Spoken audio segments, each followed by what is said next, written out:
Viral, ibu melahirkan di mobil, kemana pajak warga Waikanan? Jalan rusak, siapa yang harus bertanggung jawab? Seorang ibu harus mempertaruhkan nyawanya di dalam mobil karena jalan menuju fasilitas kesehatan rusak. Bayi tidak bisa menunggu, waktu tidak bisa ditunda, dan ketika akses jalan berubah menjadi penghalang keselamatan. Pertanyaan besarnya bukan lagi siapa yang meminta maaf, pertanyaannya jauh lebih tajam. Untuk apa masyarakat taat membayar pajak jika akses dasar menuju pelayanan kesehatan saja masih gagal dijamin? Kasus viral ibu melahirkan di dalam mobil di Kampung Tihu Balak 2, Kecamatan Gunung Labuhan, Waikanan, bukan sekedar berita. Ini adalah alarm keras tentang bagaimana infrastruktur dapat menentukan keselamatan warga. 3 hari setelah peristiwa itu viral, Gubernur Lampung Rahmat Mirzani Jausal menyampaikan permohonan maaf kepada masyarakat.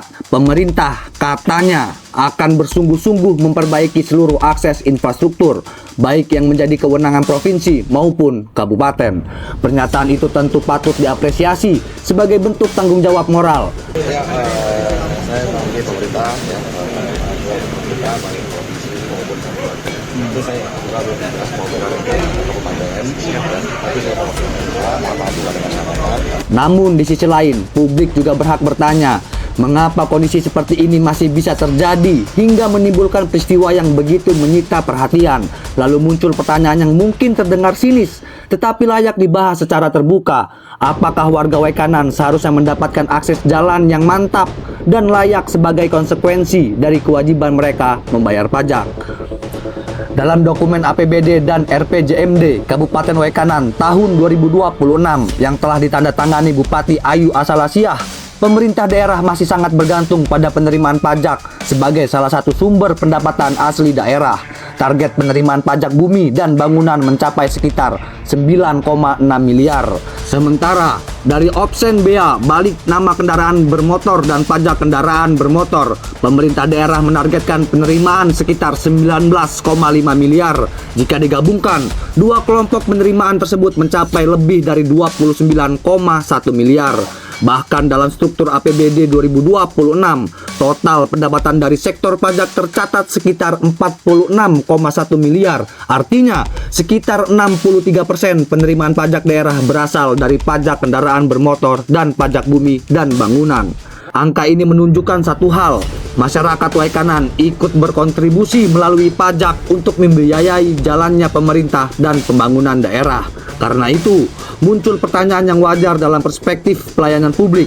Sudahkah kualitas infrastruktur yang diterima masyarakat sebanding dengan kontribusi pajak yang mereka bayarkan? Tentu perlu dipahami bahwa pembangunan jalan tidak hanya menjadi tanggung jawab pemerintah kabupaten. Ada jalan yang menjadi kewenangan pemerintah provinsi, bahkan pemerintah pusat. Karena itu, setiap persoalan harus dilihat berdasarkan status ruas jalannya. Namun, bagi masyarakat yang membutuhkan pertolongan darurat, perbedaan kewenangan tersebut seringkali tidak menjadi hal utama. Yang mereka rasakan hanya satu, apakah ambulan bisa lewat? Apakah kendaraan bisa melintas? Apakah ibu hamil dapat mencapai puskesmas dengan selamat? Itulah ukuran nyata pelayanan publik di lapangan. Kasus ini menjadi pengingat bahwa infrastruktur bukan sekadar proyek fisik atau angka dalam APBD. Jalan yang baik adalah akses menuju pendidikan, ekonomi, dan yang paling penting, keselamatan jiwa. Tidak ada warga yang berharap pejabat harus meminta maaf setelah sebuah peristiwa menjadi viral.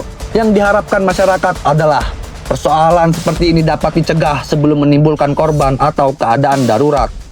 Karena pada akhirnya, membayar pajak bukan hanya memenuhi kewajiban sebagai warga negara. Pajak adalah bentuk kepercayaan masyarakat kepada pemerintah, dan kepercayaan itu seharusnya dibalas dengan pelayanan publik yang semakin baik.